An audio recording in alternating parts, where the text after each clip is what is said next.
If you're a musician, at some point in your life, you've probably taken an ear training course. And like most musicians, at some point in your life, you probably quit that ear training course because any number of things can happen. The course gets too difficult. You don't have enough time. You're not making the progress you felt like you should have made. But what I'm here to tell you is I'm going to try and motivate you a little bit because I want to tell you that ear training is no secret. The great secret of ear training is that whatever program you're using, you're going to get better at what that program teaches. So if you're taking a program that does a basic thing where it has you identifying intervals, then you're going to get better at identifying intervals if you stick with it. If you're taking a program that has you identifying different chords, major, minor, augmented, diminished, seventh chords, things of that nature, you're going to learn to identify those chords in the way the program teaches you. And that's the key. You're going to learn the way the program teaches you.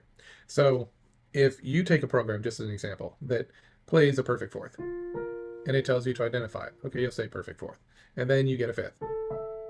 You'll eventually learn to identify these intervals in the way the program presents them to you. And that won't translate necessarily to your own individual instrument. So all ear training is good. All ear training will develop your ear. The problem is, and I think what so many people feel frustrated about, is you're not getting that holistic ear that allows you to just hear anything. So the way that you would have to develop your ear so that you can hear anything involves a more holistic approach. All these other ear training programs, I'm telling you, if you just keep at them, you will get better at whatever it is they're teaching. There's tonally centered music programs where you'll essentially sing scale degrees. 3, 2, 1, 2, 3, 1, 3, 2, 1, 5, 1, 3, 2, 1, 2, 3, 1. Things like this. Those are great programs. They will develop your ability to hear tonally, but they're stuck in a key. And it's a little bit difficult to take those programs and expand on them because you do want to relate each scale degree to a number, right? We don't want to sing E, D, C, D, E, C, because then if you transpose it to D major or F sharp major, all of a sudden the notes change. And so one of the ways that you make that program work is if you actually go in and you assign scale degree numbers. Now we could have numbers 1 through 12, and that would probably be a more effective way of teaching the interval relationships in relation to a tonic, but that doesn't really work either, because when you start going 1 to 12, you lose the relationship to the tonic, because it's not too often in classical music where we go from 1 and a half step up from 1. So maybe like a C to a C sharp or a C to a D flat. We wouldn't really see that as commonly. Now, of course, composers will do this quite a lot, and Neapolitan six and other types of chords can be used. But what they don't do is they don't, unless you're getting into modern music, pushing towards atonality, chromaticism, things of that nature, we don't move quickly within a key center between different pitch classes. So what these programs will do is they'll teach you tonal memory, which is great. So what will you get good at? You'll get good at hearing the scale degrees within a key. That's going to probably get you through 75% of your undergraduate ear training program. And so it's not without its benefit. It's actually very useful. But again, you're going to get better at what you're taught. And so how do we break out of that? We have to approach things in a very simple way. And so when I created my program, the Flawless program, the way it is created is it's actually very adaptable.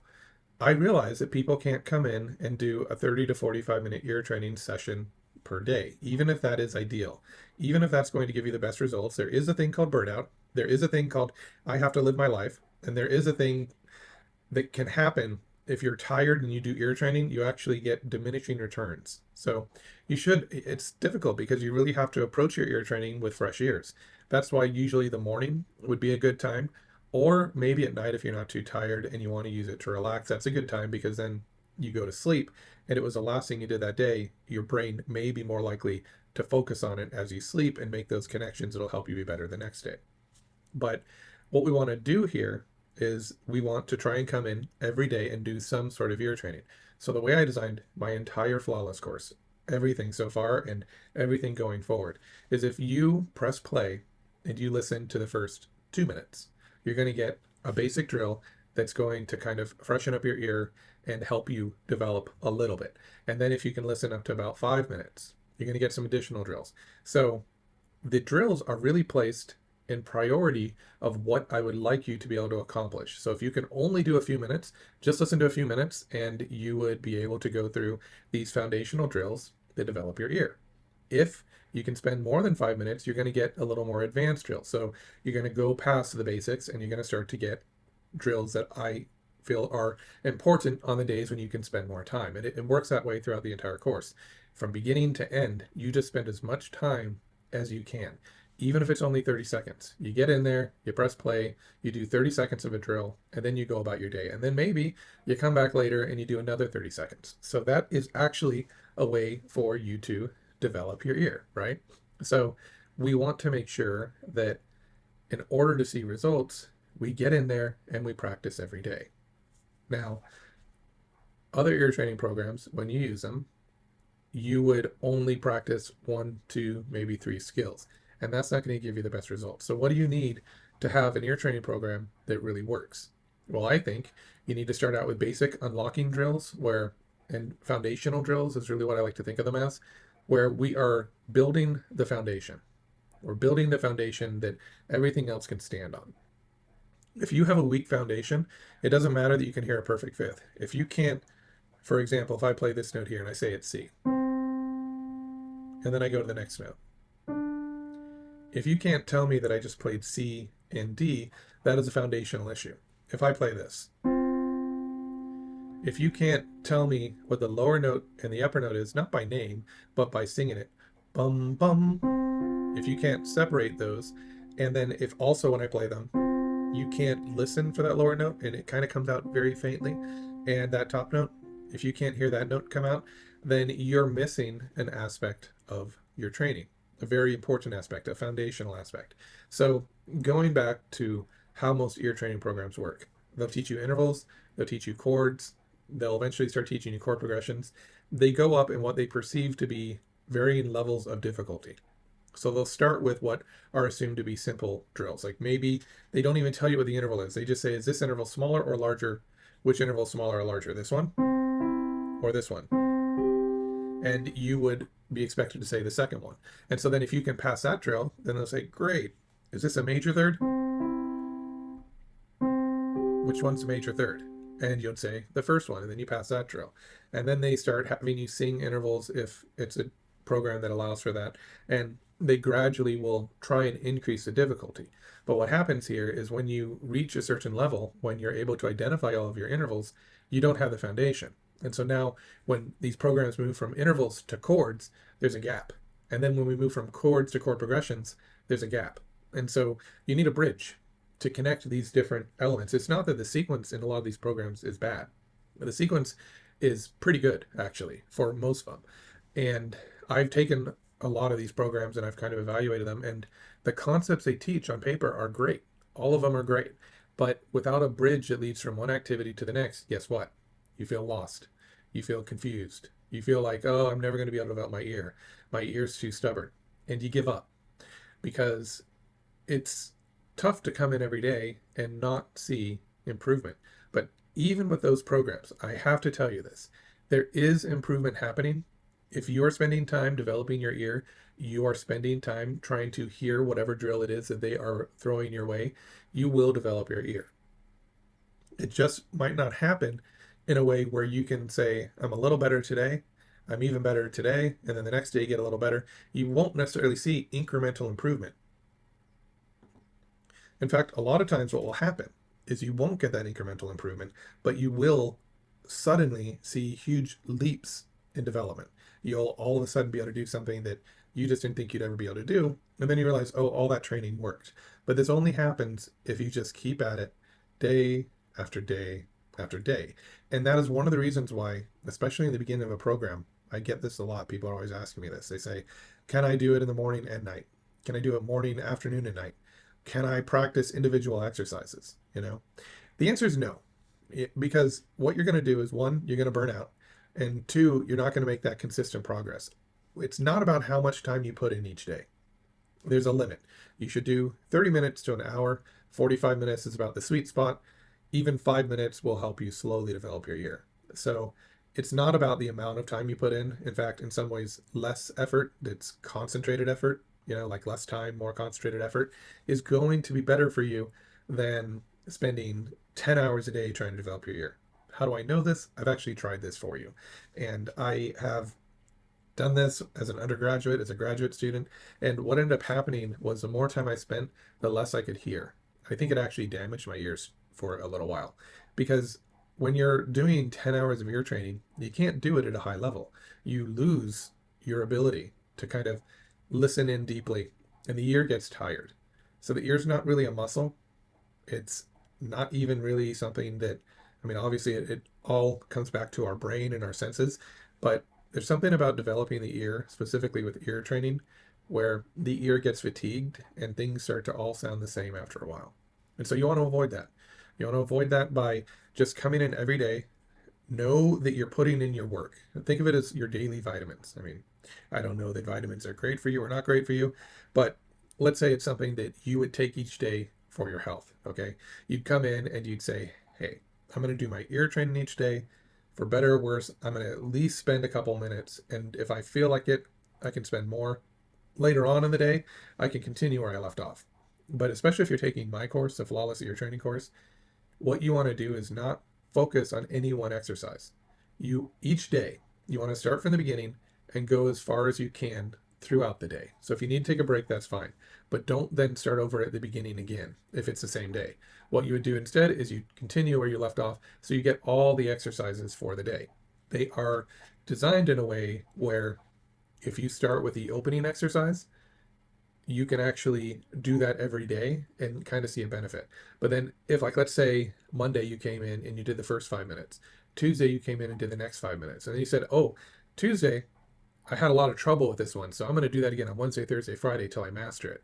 But you didn't do the opening exercise. Then you're not going to see the benefits as the course intended because it's meant to be taken from beginning to end, but you can stop at any point you want. Okay, so why does it work that way? It works that way because, like I said, the earlier drills in each lesson tend to be more foundational. As we go deeper, they tend to be more active and they tend to be more advanced drills. So you don't want to overemphasize an advanced drill at the expense of a foundational drill. So if you were to come in and just practice the advanced drill, your foundation is weakening. I mean, literally think of it as a foundation. Your foundation erodes when you focus too much on later aspects of the lesson and not enough on the beginning. The beginning drills, those really simple drills for a lot of you that you can take with no problem at all, those are the ones that are going to allow you to sustain your advanced drills and to get better at them. And the biggest secret, the absolute biggest secret to ear training is that you need to come in and just do it each day. Now, I've heard a lot of people say, well, I practice my instrument. Yeah, that's a form of ear training, but it's different. You should be practicing your instrument, and you should be doing ear training on your instrument. When you hear yourself play a chord, if it's a harmonic instrument or if it's just a melodic instrument, you hear a particular interval, then, you should try and identify it as you're playing. That would help. Sorry, there's crazy dogs in the background. But what you want to do is make sure that you spend more time. If you're going to isolate one drill, it's actually those introductory drills that you want to take more because we want to just build that really solid foundation. And so you just go through and you keep working on your ear training program in whatever manner the instructions tell you to, and just kind of trust the process, especially with my program. Initially, when I put it out, I told people to get perfect scores. And I even said this in an introductory video, which I think is still here on YouTube, but I mentioned that that would only be kind of in the beginning, because once the course had more lessons and once I was able to deliver them a little bit more quickly, then you could go down to once a day if you got a perfect score on a lesson, or 3 days if you made any mistakes. And I just want it to be a very simple thing because there are enough lessons in each unit and there are enough lessons that focus on each individual aspect of the training that you're going to come across some exercises that really challenge you and you're just like, there's no way I can do that. And that's fine. You do it for 3 days and you go on, and then the exercise will get easier again. And then that exercise or something similar to it will come back. It's a very carefully thought out program that way, where there are challenges to kind of jumpstart the ear and shock it and give it something new and novel to work on for even a day or 3 days. There was a song that I heard as a kid, and it really kind of influenced how I think about training because I found that it works. It didn't make sense to me too much as a kid, but the lyrics were something like, take one step forward and two steps back, see how far you progress. And then it would say, take three steps forward and two steps back, and then one step forward and three steps back. And I remember trying to count the steps and thinking, okay, well, actually, we didn't end up getting to the top of the staircase. We're moving backwards, we're staying in the same place, you know. But the concept was that learning is not continuous. It's not like you just keep getting better the more you do it. Because sometimes what happens, especially with the ear, is you're getting better, better, better, and then you get worse. And then you get a little better, and then you get worse. And especially in my course, it's designed to be that way because what you're doing is you're developing a certain proficiency with particular skills. And then when you get to this level, there'll be a point where, and it's going to be different for everyone, you have to go backwards. And when you go backwards, what you're really doing is you're picking up the missing pieces that will then allow you to go even further. So my recommendations, if you're struggling with ear training, don't give up, because what's the alternative? I mean, if you want to develop that really powerful ear, if you want to be able to hear more out of music, by giving up, you're not giving yourself the opportunity to reach your potential. And you could have incredible potential. You may just have an initially stubborn ear. I've seen that before too, where once you start to learn a few intervals, kind of like a language, the other intervals become easier. And then you start to hear a few chords and the other chords become easier. And that is what happens with ear training. The more information you have to work with, the easier it gets because the more you have to draw on. So if you don't have a lot of ear training experience, or you've been doing it in a very particular way, your experience is limited to one technique, maybe like singing the scale degrees, singing within a tonal framework. That is one technique. Now, if you add a second technique, that second technique, once you get really good at it, it can be used in connection with the tonal technique. Add a third technique. Now you're starting to pull from different pathways in the brain, and it's starting to compound. Add a fourth, a fifth, a sixth technique. All of a sudden you're drawing from all these different areas, and your ear's becoming really powerful, and then you pick up on new things easier. So it compounds, and it starts painfully slow for some of us. Maybe a year of just working on fundamental drills and not really seeing the progress we want, and then it slowly starts to pick up. Now, the nice thing about the way I've created my program is that you don't really have to think too much. You just press play, you go through the recordings. If you're going to do partial recordings, then make sure you've gone through 3 complete days of partial recordings where you've essentially gone from beginning to end. So that could end up being a week. If you're only able to do half of a video each day, then that would be 6 days to get through all of the videos, right? But remember, it could even be longer because you have to start from the beginning. You don't want to start on day 1, get to 15 minutes, and then on day 2, start at the 15-minute mark and keep going.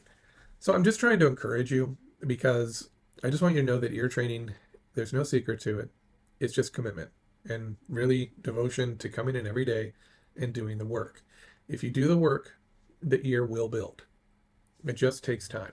And again, for some of us, it's going to be more stubborn, but don't worry about that. So just come in each day, press play, and you will see your ears start to develop.